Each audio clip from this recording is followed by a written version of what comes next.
Kamen Rider Climax Heroes Fourze is the latest game installment to the TV series that is Kamen Rider. It seems like with every new hero or rider that's debuted, a new game comes out, and it's been that way since the PS2, with big updates and fixes coming with each new game. And this one's no exception. This one boasts new characters, balancing, and of course, fixing the problems it had before.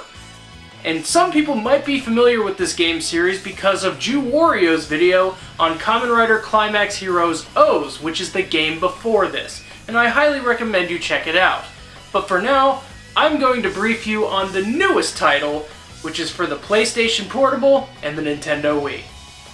The changes start at the title screen, going from the normal screen we knew before to now resemble Fourze's Astro Switches, the components that give Kamen Rider Fourze his different powers. Each selection of the menu now corresponds to a different part of Fourze's body. The only new option here though is the Hero mode, the replacement to the last game's Ragnarok mode. The rest of the modes available have not changed. Hero mode, as stated before, is the main mode of the game, pitting whichever rider you choose of the 47 character roster against others in missions. While Ragnarok mode had you choose between two of the characters and proceed through a type of story mode, here, there's no story at all, just good old crossover cheesiness. Though, as you choose a mission, there may be cutscenes or dialogue between the characters.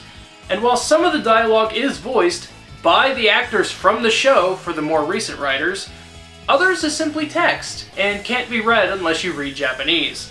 Luckily, you don't really miss anything by skipping the text. Each mission will have some requirements in order to complete them. Luckily, it's almost always the same thing. Defeat whatever you see in front of you. Some missions you can win by having the most health at the end of the time limit, but most you must defeat the opponent to win, and doing so unlocks pictures in the gallery as well as new characters. While it's a bit disappointing that there's no variation between the standard fighting and beat-em-up style areas and their missions, it does make it easy to pick up for international audiences that don't speak or read the language. The gameplay is exactly the same, which is both a good and a bad thing. While some characters feature a few new combos here and there, characters like O's and Extreme Form W are just miles more powerful than anyone else, to the point that when I play with other people, they're off limits. Understandably, characters have their damage scaled with their speed and other factors, but some characters just come off as simply broken. Fortunately, there's not that many that are that way, and they're fun to tinker around with sometimes when you're bored. One new gameplay mechanic is specific to the Showa-era riders, or the earliest of the riders, such as B1, Black RX, and Amazon. By hitting down and circle, an explosion occurs, and the screen gets an old vintage filter to it. The next special move you use will have a narrator explain the move. It doesn't really do any more damage, but it's an interesting little touch that adds to the older feel of the Showa-era riders. ライダーキックとは改造人間である仮面ライダー1号の強靭な脚力から放たれる凄まじい破壊力を秘めたキックなのである。 Another addition is the ability to team with the second rider. In battle, by flicking a certain direction on the analog stick, you can use your power meter on the bottom left to bring out your teammate. Up on the stick brings in your partner to double team the enemy until the power meter drains. Down switches the characters and allows for the double team.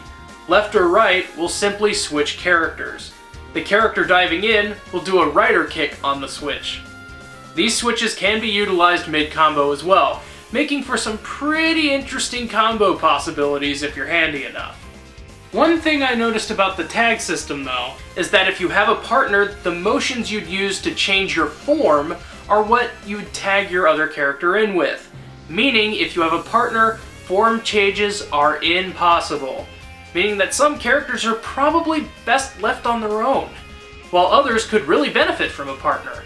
Having a partner is completely optional, and depending on what rider you're using, it may or may not be advisable. Difficulty is one other thing I want to touch on.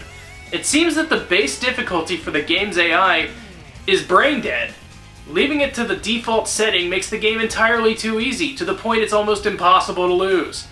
For people who have played any fighting games in your life, go to the CPU settings in the options menu and move the last option to the right 1 or 2 times, and you'll get a much better challenge. Music is mostly the same, aside from the main title screen. There's only a handful of songs for the stages, and when you use the finishing blow or enter climax time in the arcade mode, an instrumental version of that writer's show's theme song will begin to play. Most of these arrangements are pretty good, though a few fall a bit on the lame side. But it really helps giving that finishing blow that extra bit of impact, hearing the writer's theme song in the background when it happens. Overall, Climax Heroes Fourze is a very good update. There's the tag mode that's been implemented, hero mode, 12 new characters, and it comes together to make an experience that's a lot better than the last title. Sure, some characters are still a bit too powerful, but it really doesn't detract from the experience all that much. And with the great gameplay and the good graphics, especially for a PSP game, I have to give this game an 8 out of 10. It is a very solid fighter, and whether you play alone or with a friend, you will always have fun. Now, if you want to play this game, you have to import it, so you'll have to have a PSP or a Japanese Wii, because unfortunately the Wii is region locked. But if you do import it, I guarantee you, you will not be disappointed.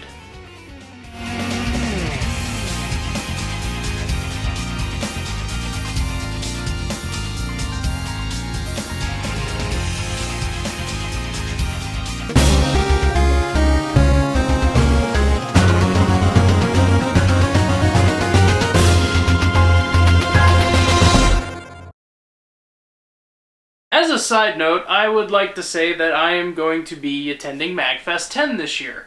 It takes place January 5th through the 8th at the Gaylord National Hotel and Convention Center in National Harbor, Maryland. Alongside many of that guy with the glasses and blistered thumbs people, are going to be attending. We're going to be playing some games. We're going to be visiting the panels. We're going to be doing some panels. We're going to be listening to the music concerts. And of course, we're going to be meeting you all. So if you see us, come up, say hi. Don't be shy. And honestly, the guest of honor for MagFest this year, Nobuo Uematsu.